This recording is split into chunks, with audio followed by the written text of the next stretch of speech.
Hello, Mr. Harari. Hello. It's great to have you back. Thank you. It's great to have you back in Croatia. You are here after more than 10 years, right? A lot has happened since you were last here. You became one of the most prominent global phenomenon. You became famous. And Croatia, our small country, has become football giant, something. And that's on the bright side. On the grim side, things got a bit messy in the world, right? So things changed a lot. And the world we knew it back then when you were first here are not here. So it seems. My question, and I'm just going to start this conversation with a question that you yourself so very often ask. So if we humans are so intelligent, why are we so stupid? Yeah, that's a very good and very deep question, actually. And I'll give two answers. First of all, if you give highly intelligent people bad information, they will make stupid decisions. And we now have the most sophisticated information technology in history, which is flooding the world with junk information. Information is not truth. Just a very small subset of the information in the world is truth. And we are now flooded by enormous amounts of bad information, which leads us to make bad decisions. On a deeper level, especially in a world which is now obsessed with intelligence and with the race to create super intelligence, which we'll discuss later on. It's very important to understand intelligence is not wisdom. What we know from history is the most intelligent entities on the planet are also the most delusional entities on the planet.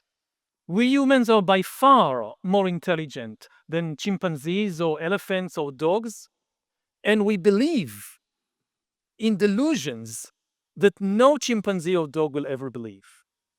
Like, I come from a region of the world where people are killing each other by their thousands, believing, for example, that if you kill people from the other tribe after you die, you will go to heaven and receive infinite joy forever and ever. No chimpanzee will ever believe such a thing. But humans, many powerful humans, many intelligent humans believe that. And as we are now creating super intelligence, we should take into account they could be super delusional. So you say that basically this junk may contribute to constitution of something that you call new world disorder. And at some point you mention if this happens, everybody will suffer. What do you mean by that?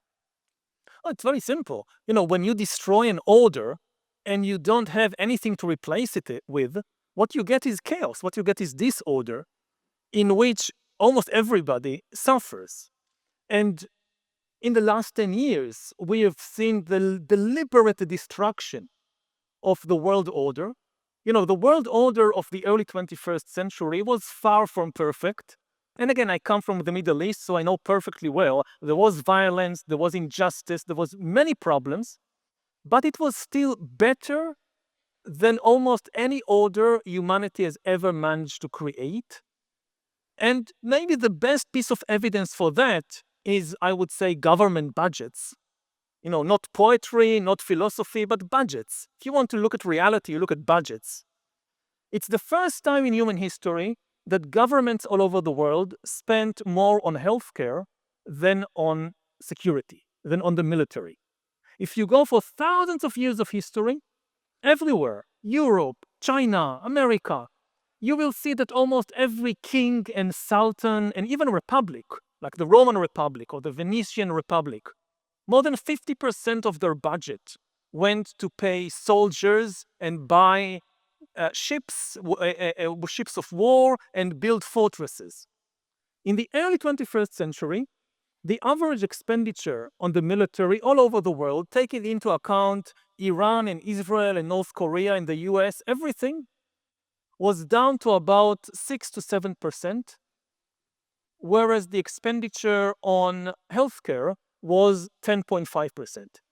First time in human history that countries felt so safe that the idea that the neighbors might invade and conquer us just became almost unthinkable. So even small and weak countries felt safe enough to spend more time on nurses and doctors and clinics than on soldiers and missiles and warships. And this is now collapsing. The biggest taboo of the world order of 10 years ago was that you cannot just invade and conquer another country because you are stronger. This is now broken in more and more places. Certainly broken with the Russian invasion of Ukraine, certainly broken with Israel's intent still to conquer and annex maybe parts of Gaza, of the West Bank. Certainly broken when you hear the leader of the United States openly talking about annexing Greenland, let's say, to the US. We are entering a new imperial era. Croatia was gained independence at the moment of the collapse of the last imperial order, the collapse of the last big empire, the Soviet Empire, which had ripple effects all over Eastern Europe and the world. Now the world is entering a new imperial order. When you hear somebody like President Trump, for instance, talking about peace, his understanding of the word peace is simply that the weak will do what the strong tell them to do. Then you have peace, which is the imperial idea of peace. The Romans also wanted peace, Pax Romana. Imperial peace means if the weak do what the strong tell them to do, then there is peace. Why is the war? Because the weak refuse to acknowledge power.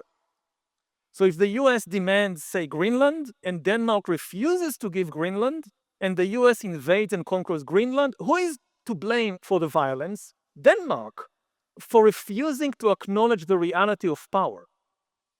This is the new either world disorder or new imperial era that we are entering, which is supercharged again by AI, because AI promises to give whoever controls this new technology the means to control the entire world. The same way that in the 19th century, the few countries who led the Industrial Revolution, like Britain and France and United States and Japan, they then conquered and dominated the whole world. Nobody could really resist them. This is likely to happen again with AI in the 21st century. Okay. So you mentioned Donald Trump. So I have a question. And other strongmen. Why do people support them? So is there something that liberal democracy failed in that people are today, as you say, more inclined to support strongmen? I'll give you just a few numbers. For the first time in over 20 years, according to the Swedish Sweden Institute, we have more autocracies than democracies. So liberal democracy has become the least common regime type in the world. According to the Institute, nearly 3 out of 4 people today live in autocracies. So, what did liberal democracy do wrong? How did it fail people? It did not necessarily fail people, but liberal democracy has certain preconditions. Democracy, in essence, is a conversation. Mhm. Dictatorship is dictate. One person dictates everything. Everybody has to listen and do. There is no conversation. The idea of democracy is let's gather everybody together and have a conversation and everybody can talk, voice their opinions, their interests, and let's try to work something together. It's a conversation. Now, it's not easy to hold a conversation. For most of history, large-scale democracy was absolutely impossible.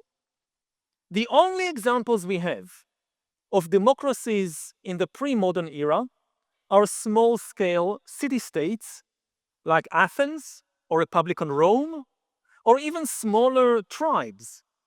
That in the Stone Age, democracy was very common. Most tribes and bands were democratic, not authoritarian. But as societies grew bigger, it became difficult to maintain the conversation. If you live in a single city with, say, 50,000 people, you can still have a conversation. But if you have a country with millions of people, spread over thousands of kilometers, how do you have a conversation? In the ancient world, it was simply impossible, so we do not have a single example of a large country, kingdom, empire that functioned democratically. Both Athens and Rome, when they grew, they stopped being democratic. Large-scale democracy became possible for the first time in history because of new information and communication technologies that appeared in the modern era.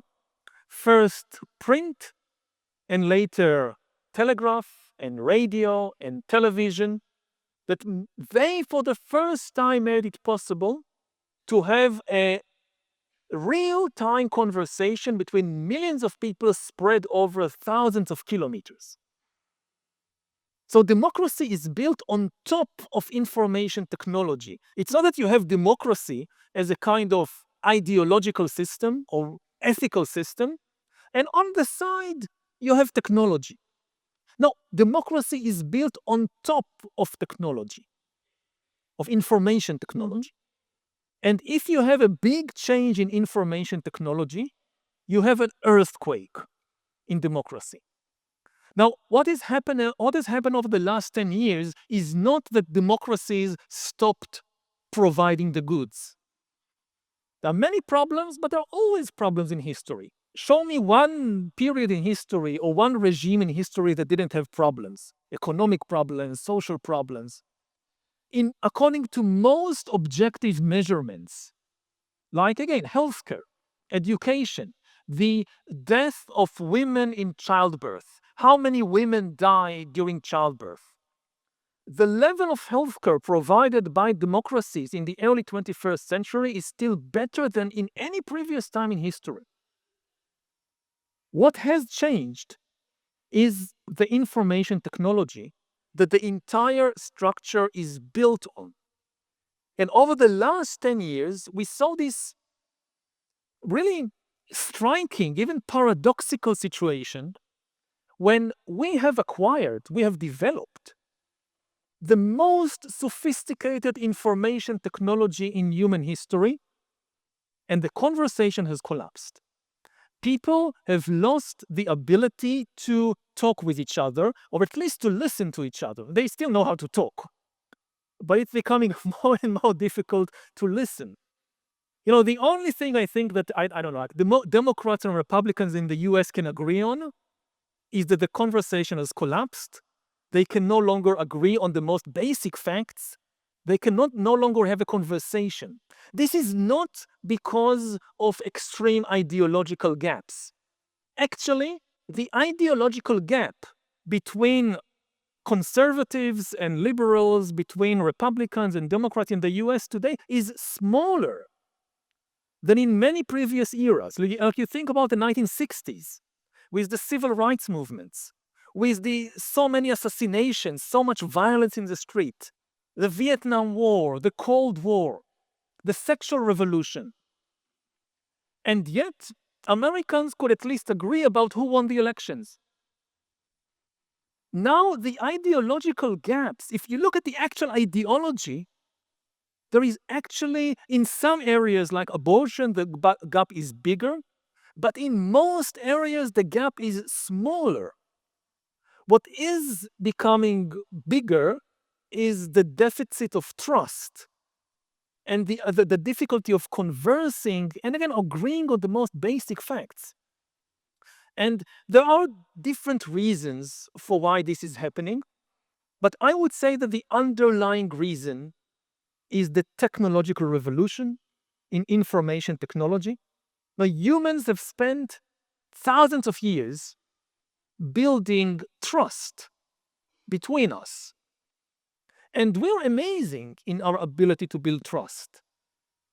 100,000 years ago, humans lived in tiny bands of a few dozen individuals and couldn't trust anybody outside their band, which meant there were no trade networks, there were no large political structures like tribes, there were no cultural movements beyond the small band. You couldn't trust anyone. Today, you have nations of hundreds of millions of people that trust each other. You have trade networks of billions of people. We are very good at it. But we have built over thousands of years trust by interacting human to human. Now, something is inserting itself into almost every human relationship as a mediator and perhaps as a wall. And this is the new technologies, the algorithms, the AIs. In the midst of almost every relationship today on Earth, there is an algorithm. So it's no longer human to human, it's human to algorithm to human. And something is happening there because I'll say just to this and then we'll develop it in other directions. But what we see is a shift in trust from humans to algorithms. Trust in humans and human institutions is collapsing. Trust in human governments, banks, media organizations, universities is collapsing. At the same time, trust in algorithms is going up. People say, I don't trust any of these journalists or editors, but the same persons trust the algorithms that feed them the news on social media. People say, I don't trust the banks. At the same time, you see a rise in trust in cryptocurrencies, which are algorithm money. You don't trust the humans to produce money, but you trust the algorithms to produce money. So trust, it's not that trust is evaporating from the world. Trust is shifting from human institutions to algorithms and AIs. This causes human organizations like democracies to enter a crisis, even collapse. And we don't know what will emerge instead. We will not go back to the dictatorships of the 20th century. A new kind of political system, of political regime is emerging without any humans at the center. It's non-human intelligence, which is increasingly taking over the political and economic and social system.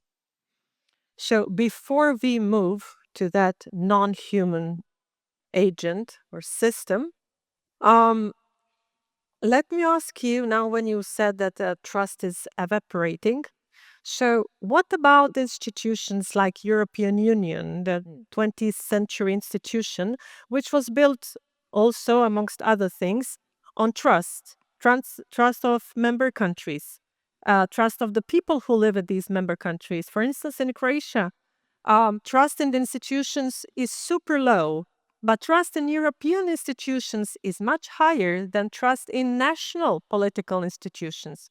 However, with this huge democratic backsliding and decline of trust in institutions, do you think European Union can survive? I can't predict the future because it depends on decisions of people like the people here in the hall, whether it survives or not. I hope it does. It certainly faces a crisis. It's a crisis that's been building because, the European Union was it was very difficult to develop trust in it. For me, one of the signs was the money. You look at the money of almost every other political entity on the planet, it has humans on it. These famous people from the past, these presidents or poets or scientists that everybody's supposed to admire, it's on the money. You look at the euro, what's on the currency, what's on the banknotes, there are no humans on it. And my understanding is that they couldn't agree who to put there. Because, of course, every nation has its own revered ancestors. I don't know, in Hungary, Attila the Hun is father of the nation. If they put Attila the Hun on a 50 euro note, many people would be upset. For the French, Napoleon, okay, so you put Napoleon in 50 euro note, people will be upset. But they couldn't even put Marie Curie. They couldn't even put Leonardo da Vinci. So they say, we'll put bridges and windows and doors. And this is what's on the euros. You can check it later. There are bridges, windows, doors, which all signify Europe's openness. But they were so afraid of offending the sensitivity of this group or that group, they couldn't even put real bridges on it.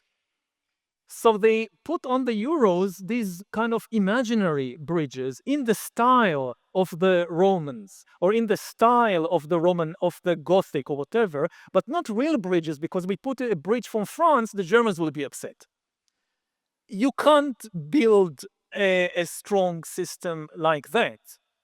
If you build a house and it only has windows and doors and no walls, it can't stand. If you can't agree on a single person that people find admirable, it won't work. And we need it to work. Europeans need it to work. I mentioned earlier that we are entering a new imperial era. Europe is now like Africa in the 19th century. This is Zululand. That, the Zulus have heard that somewhere across the ocean in Britain, they invented steam engines and there are trains or something like that. This has nothing to do with us. We have much more urgent problems here. Fast forward a few decades, it's a British colony. You can try to regulate AI like the Zulus would try to regulate the Industrial Revolution. It doesn't work if it doesn't happen here. And Europe, at the present, in the AI race, you really have two competitors. It's the US and China. Mm-hmm. But Europe has a real chance and still have a little bit of time. And Eurosong. We have Eurosong. The Eurovision, yes. We'll get to that in a minute. But Europe has the economic resources. It has the human capital. Many of the people who develop AI in the US are actually Europeans. Europe has the science, the educational system to be a third independent player in this race, but only if it sticks together. If Europe falls apart, its best hope is to become an American vassal. And this is one of the reasons that you see the American administration so supportive of anti-Euro European parties. Because they know if they break up the European Union, done deal, they are in our pocket. And the strange thing about many of these anti-Euro European parties, they present themselves as great patriots. They talk about, we want our independence, we want our sovereignty, not realizing that the greatest threat is not from the Brussels bureaucrats and not even from the immigrants coming in boats across the Mediterranean. It's the AI immigrants that are the biggest threat to the independence and sovereignty and culture of European nations. Like if you ask people, what are you concerned about immigration? And immigration now is number one issue in many, many European countries. And people will say, we worry that immigrants will take our jobs. We are worried that immigrants come with different cultural ideas and they will change our culture. We are worried that the immigrants are politically loyal to foreign entities and not to this country. They will take over. And all these concerns, I don't belittle them. They are legitimate concerns. But I would say, if this is what worries you, you should be far more worried about the AI immigrants, which are coming without visas, at the speed of light, and taking over everything. They will take the jobs. They will change the culture dramatically. And they are not loyal to any political entity in Europe. Their political loyalty is across the ocean. So yes, worry about the independence and sovereignty of European countries. But if you really want to preserve it, the only chance is to stick together. Great message. Thank you. So, you mentioned now it's overseas. We should worry about the overseas. And a couple of days ago, we had this outage of Amazon, and so many things collapsed. So we realized in a split of a second how dependent we are on only a few people. So techno bros, techno oligarchs, Bezos, Elon Musk, and the others. So, but can we say no? Do we have option any longer? Yeah, I mean, again, not immediately. At the present situation, yes, Europe relies on technology, on infrastructure from outside, but it is not helpless. Economically, culturally, scientifically, it's still a superpower if it gets its act together and decides to do something about it. But so far, it's not doing it. Again, when I say that you know AI immigrants are coming over, it's not just the technical infrastructure like we saw with the Amazon outing. We talked earlier about democracy is built on top of information technology. And this is why in democracy, the media is so important. And if you look at democracies in the 20th century, and not just democracies, also autocracies, some of the most important jobs in the country were news editors, media editors. You look, I don't know, at Italy, in the fascist Italy, Mussolini, before he became dictator of Italy, he started his career as a journalist, then he became editor of a newspaper, then he became dictator. This was his ladder of promotion: journalist, editor, newspaper. Messaging journalist? Dictator. Hope not. Lenin, before he was dictator of the Soviet Union, the one job Lenin held in his life was editor of a newspaper. They were very important people. Journalists in the rules are wiggling. And they were important because they control the public conversation. Not necessarily telling people what to think, but telling people what to think about.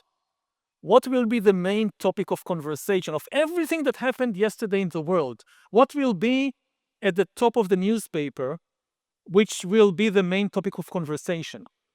If you ask who are the most important editors today in Europe, what are their names? They don't have names because they are not human beings and they are not in Europe. They are algorithms. They are the algorithms that manage the big social media platforms. They are now the most important editors in Europe. And so we know, again, when I say that the AI immigrants will come and take jobs, they will not start with the jobs of janitors and nurses. They start at the top.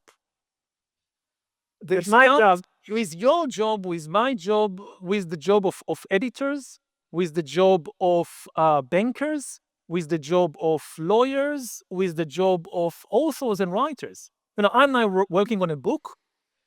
My assumption is that this is the last book that I'll probably write, because by the time it's over, it takes a long time to write a book, let's say 5 years.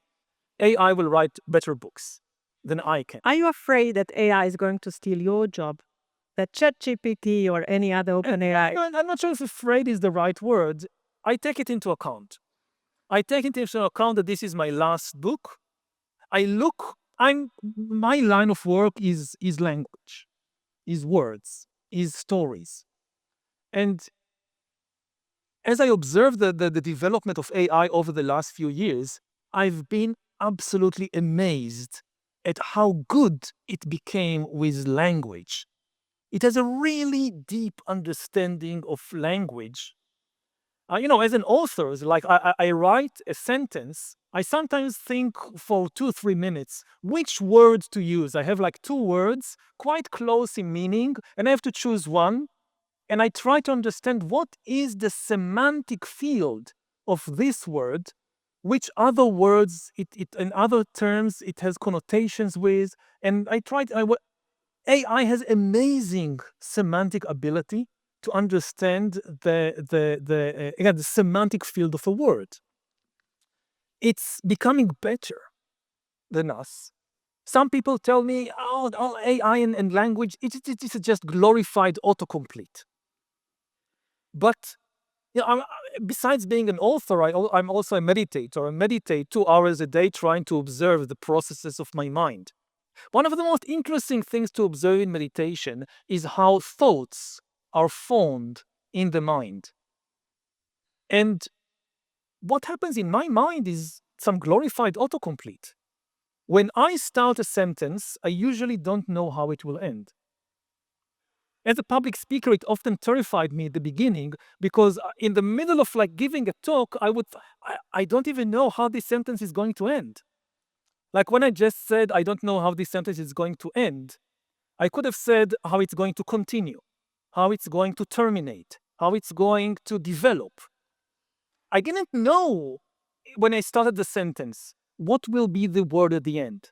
Where did it come from? I don't know. There is some just autocomplete.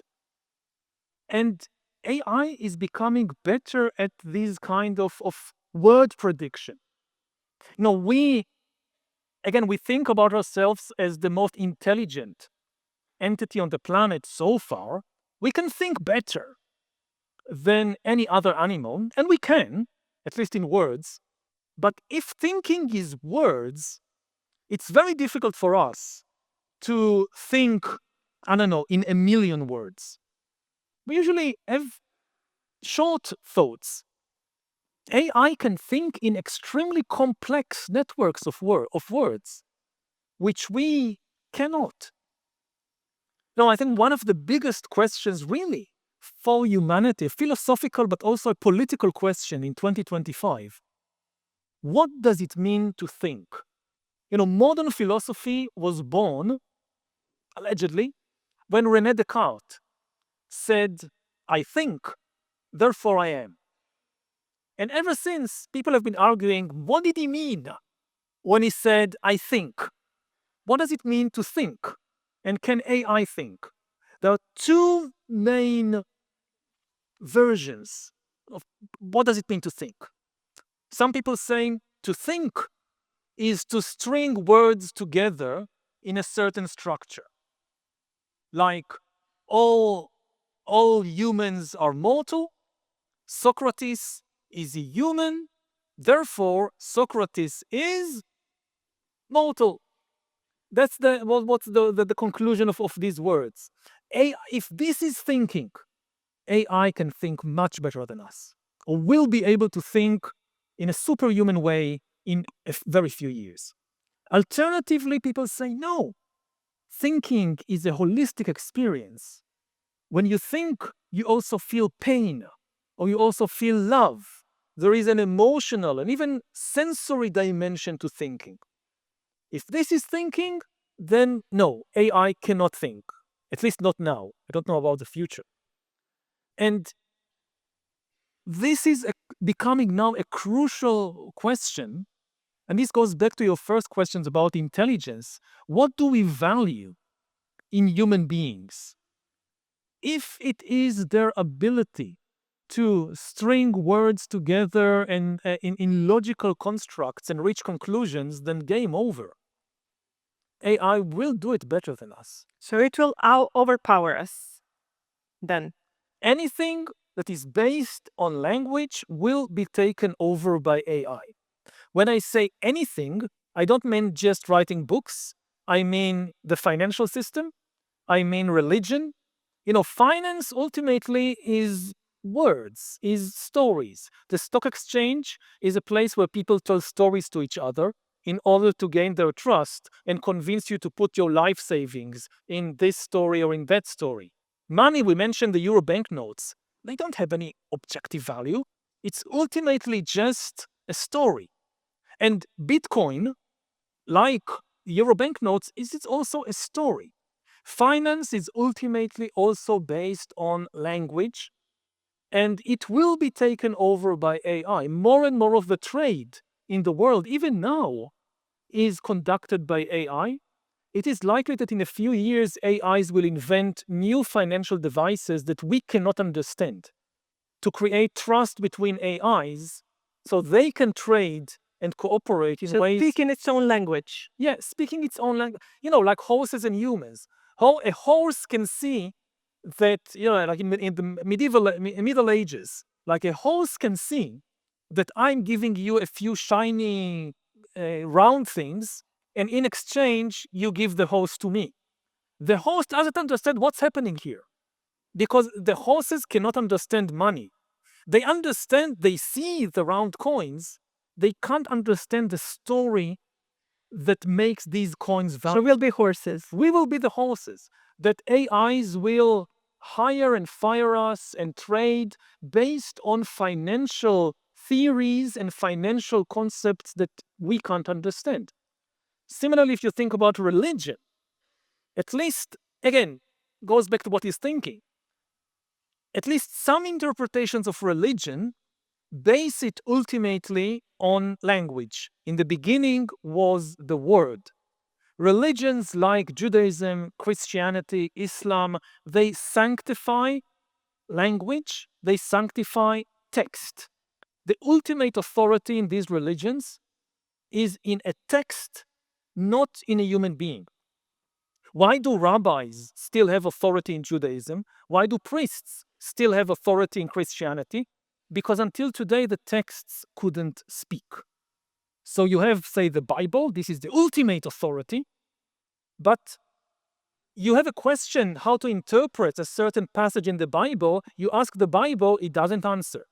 So you need an expert that will tell you what the text means, and this is the rabbi or the priest. What happens to this religion when the texts start talking by themselves? Which is AI. More and more people, like I mentioned, I'm meditating. More and more people in my milieu, when they have a question about meditation, and 2 years ago, they would go to a human guru to ask, they now ask the AI.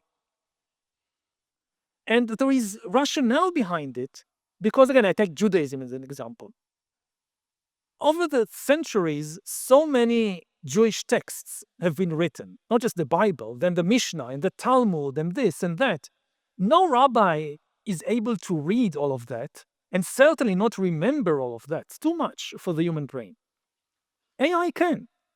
AI can read every single text written by every obscure rabbi in Poland or Morocco over the last 2,000 years, remember every word, and find patterns that escaped all human rabbis until today. If religion is ultimately based on language, it will be taken over by AI. And then if we think about one of the last big revolutions in religion, the Reformation in Europe, how did it happen? It started with the printing press. In medieval Europe, there were very few Bibles, so most people never read the Bible. So to know what was in the Bible, you would go to church and the priest would tell you what is in the Bible. You did not read the Bible yourself. Then came print, and everybody could have a Bible at home. And people started reading the Bible and realizing, hey, this is not what the priest said. The Bible never says anything about a pope. What did they get the idea of a pope from? The Bible never says anything about purgatory. The Bible never says anything about saints and relics and venerating images of the Virgin. Where did they take it from? So the moment when, because of technology, suddenly every Christian could read the Bible for himself or herself and interpret it, you had this big explosion of the Protestant Reformation. The authority of the institution, the church, collapsed, at least in some countries. And people started, it says this, no, it says that.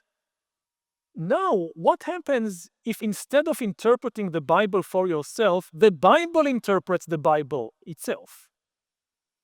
You can have AI is a master of texts. And for instance, most Christian priests don't know Hebrew and Greek, the original language of the Bible. They rely on translations.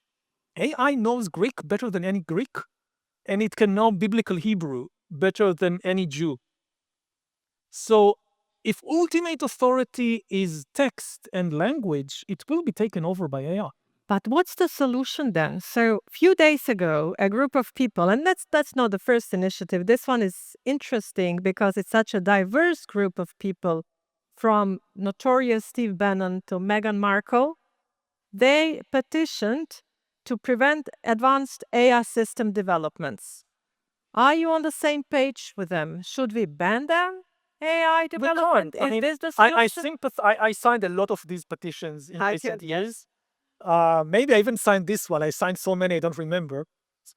I completely sympathize, and I think it's a good sign that somebody like Steve Bannon signs it. And when you look at the US today, I think one of the most promising things is actually the evangelical Christian part of MAGA, that they are becoming very suspicious of the program of the tech bros. And you see an increasing split inside MAGA between the Christians and the technologists. And this is crucial. And at least to some extent, the Christians, because of the humanistic tradition of Christianity, they understand correctly that there is something here which is a very deep threat to humanity. And I disagree with the Christian wing of MAGA about a lot of things. I'm a gay man. But I think that they have a deep appreciation for the value of humans.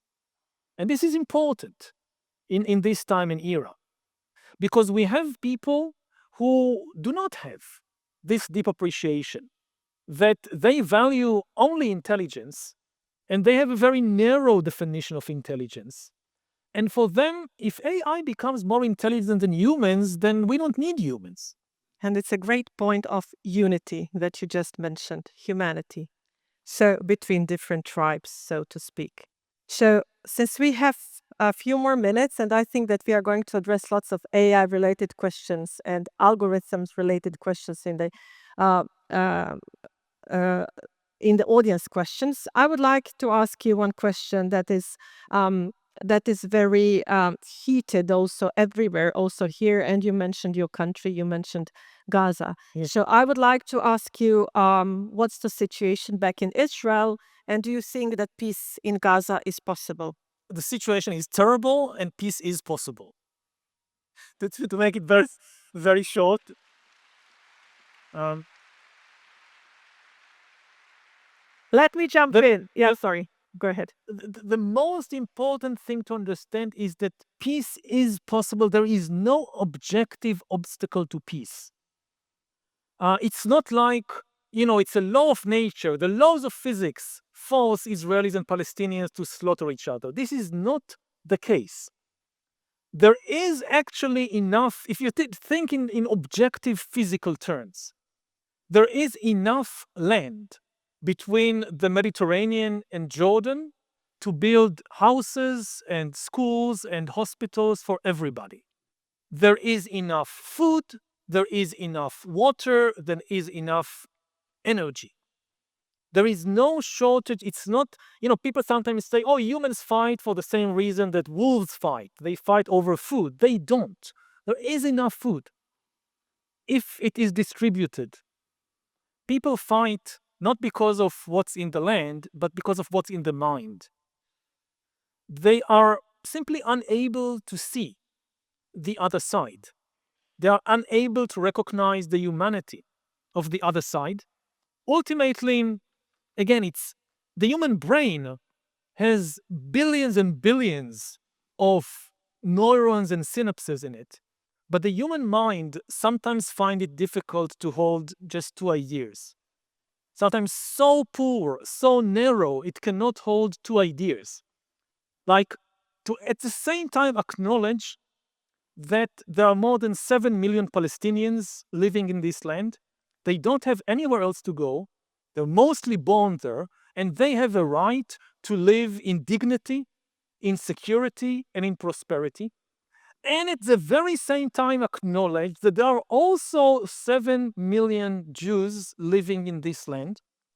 They also were mostly born there. They have nowhere else to go. They also have a right to live in dignity and security and prosperity.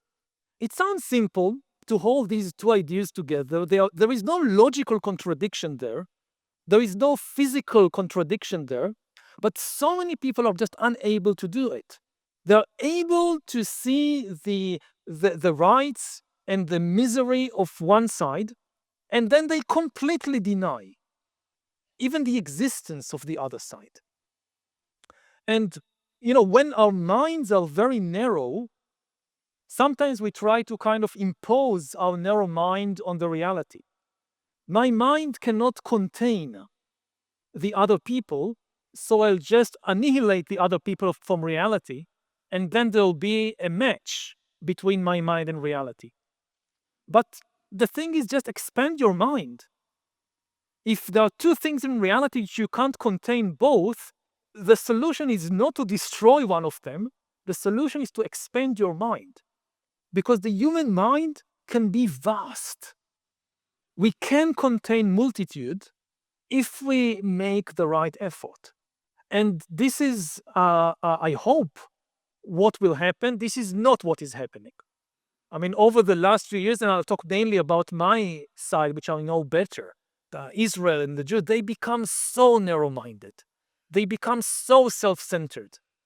They can only feel their own pain, and they become almost impossible for them.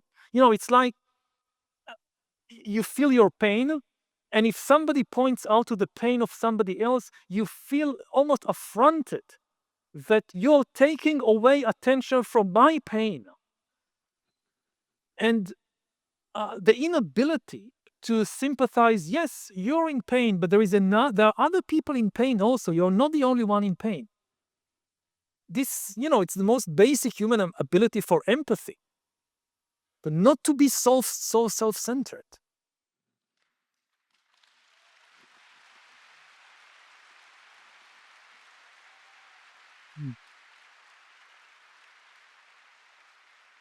Thank you very much for this thought. So, since we are approaching the end of the first part of our conversation, and of course there's the question of Ukraine left, I would like you to, if possible, so that we squeeze it in because I think it's super important.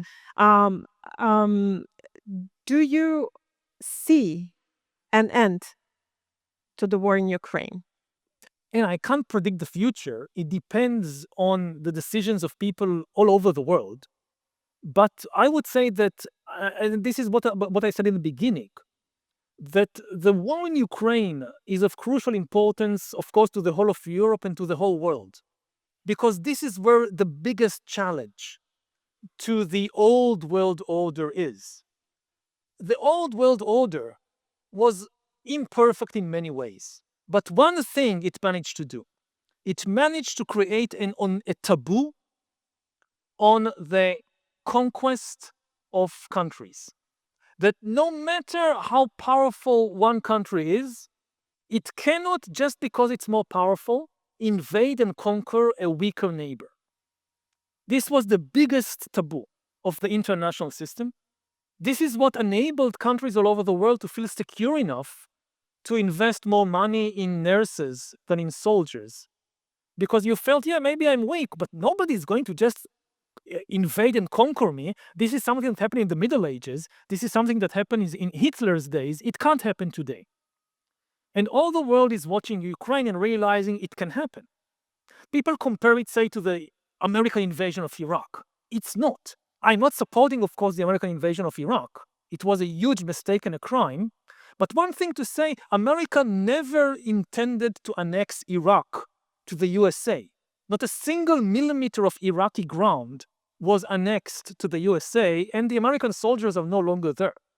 In Ukraine, every piece of land conquered by the Russian army is annexed by the Russian state. And even some pieces of land that are not conquered are already annexed. This is imperialism in its old sense. In the late 20th century, when the old style of imperialism, the imperialism of the Roman Empire, of the Attila the Hun, of the Mongols, it disappeared. So people started to use the word imperialism to describe all kinds of other things. I don't know, Coca-Cola sells drinks in the third world, imperialism. They got so engaged with that, they forgot what imperialism originally meant. Imperialism originally meant that you invade another country, conquer it by force of arm, and annex it to your expanding empire. And this is now happening in Ukraine with the Russian invasion. And if this is not stopped, then we will see it all over the world. Thank you very much.